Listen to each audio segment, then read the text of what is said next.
Hello बच्चों। यहाँ जैसे डायग्राम में ही बहुत सारी चीजें क्लियर हैं कि एक रिंग है, हॉलो सिलेंडर है। तो रिंग और हॉलो सिलेंडर दोनों के मोमेंट ऑफ इनर्शिया सेम होते हैं। एक सॉलिड सिलेंडर है, एक हॉलो स्फीयर है और एक सॉलिड स्फीयर। क्लियर। तो सभी के मोमेंट ऑफ इनर्शिया हम लोगों को पता होंगे। अब इसमें लिखा है solid sphere, thin walled sphere, solid cylinder, thin walled hollow cylinder and a ring each of mass and radius are simultaneously released from the top of inclined plane as shown. Object rolls down on the plane without slipping, मतलब pure rolling हम consider करेंगे।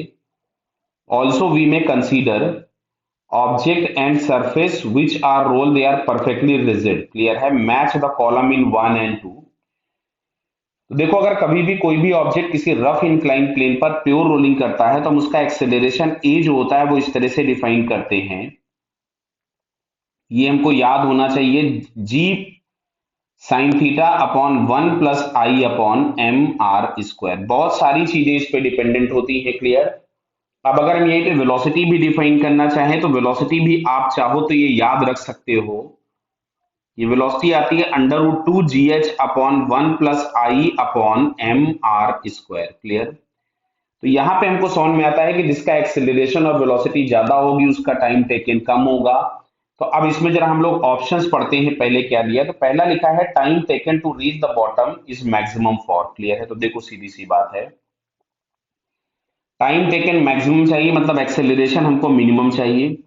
तो acceleration अगर minimum चाहिए तो हमको ये moment of inertia maximum चाहिए। क्लियर है। मैं इसको अलग कलर से दिखाता हूं तो ज्यादा अच्छे से आपको समझ में आएगा कि हम लोगों को टाइम टेकन मैक्सिमम चाहिए मतलब एक्सेलरेशन मिनिमम चाहिए।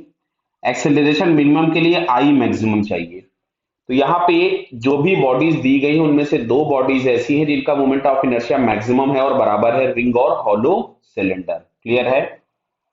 तो यहां से सबसे जो फर्स्ट वाला ऑप्शन है ये किससे मैच करेगा, देखिए ध्यान से। तो रिंग और हॉलो सिलेंडर, तो ये हम लोगों के पास दिख रहा है हॉलो सिलेंडर बी में है और डी में, तो ये बी और डी से मैच कर गया। क्लियर। सेकंड वाला पॉइंट आते हैं। अब देखिए सेकंड वाले में दिया हुआ है एंगुलर एक्सेलरेशन इज मैक्सिमम। तो देखो लगने वाला सभी पे जो फ्रिक्शन होगा वो सेम होगा। तो एफ एस इंटू आर बराबर आई इंटू अल्फा लिखोगे। तो बेटा जिसका आई कम होगा उसका अल्फा सबसे ज्यादा होगा। और आपसे पूछा हुआ एंगुलर एक्सेलरेशन इज मैक्सिमम, तो सबसे कम आई जो होता है वो सॉलिड स्फीयर का होता है। तो एंगुलर एक्सेलरेशन सॉलिड स्फीयर का मैक्सिमम होगा। तो ये आंसर मैच किया ए से। क्लियर है।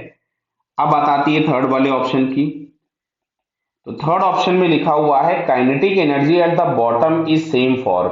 तो देखो बेटा काइनेटिक एनर्जी तो सबकी सेम होगी बिकॉज अगर प्योर रोलिंग मोशन है तो किसी तरह का कोई एनर्जी लॉस होता नहीं है।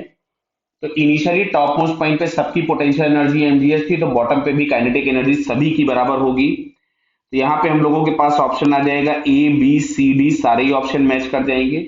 अगर क्वेश्चन में ये पूछता कि ट्रांसलेशनल किसकी ज्यादा होगी, रोटेशनल किसकी ज्यादा होगी, तो वो अलग आंसर होता, बट टोटल एनर्जी सभी की क्या होगी, सेम। अब आ जाते हैं फोर्थ ऑप्शन पे। फोर्थ वाले में देखिए जैसे इसमें पूछ ही दिया उन्होंने कि rotational kinetic energy is maximum. तो रोटेशनल काइनेटिक एनर्जी मैक्सिमम उसकी होगी जिसकी ट्रांसलेशनल काइनेटिक एनर्जी मिनिमम होगी। तो देखिए जैसे मैं यहाँ पे लिख रहा हूं कि ट्रांसलेशनल काइनेटिक एनर्जी जो हम लिखेंगे, ट्रांसलेशनल काइनेटिक एनर्जी वो सभी के लिए लिखोगे ½ mv²। तो आपसे बोला है रोटेशनल एनर्जी इज मैक्सिमम, तो ट्रांसलेशनल एनर्जी मिनिमम होनी चाहिए मतलब आपके पास वी मिनिमम होना चाहिए। वी मिनिमम उसका होगा जिसका आई मैक्सिमम होगा, उसका वी मिनिमम हो जाएगा। क्लियर है। तो वी मिनिमम हम लोगों के पास हो जाएगा रिंग के लिए और हॉलो सिलेंडर के लिए। तो फिर से आंसर हम लोगों के पास यहाँ पे मैच कौन सा करेगा, फोर्थ वाले में बी एंड डी। क्लियर है बेटा ये। तो बी और डी, तो ये हम लोगों के पास प्रॉपर मैचिंग होगी। क्लियर बेटा। ओके। All the best.